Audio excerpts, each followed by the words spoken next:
Sky lounge Sony square, বুঝছো? Multi brand. সবসময় ব্যস্ততম একটা ওই দিক দিয়ে আরেকটা, মানে ভিতরে ছোট ছোট অনেকগুলো রেস্টুরেন্ট, বুঝছো? না ভিতরে স্কাই লঞ্চেরই এই যে এটা হচ্ছে kebab and barbecue sky lounge. মেনুগুলো দেখা ধরো, ওইখানে বাফেট লঞ্চ। হ্যাঁ বাফেট।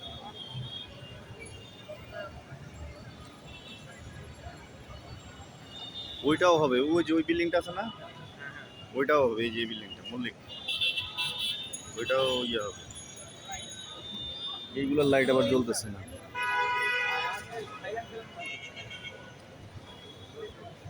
হ্যাঁ, এই লতিফা শামসুদ্দিন অনেক বড় ডাক্তার।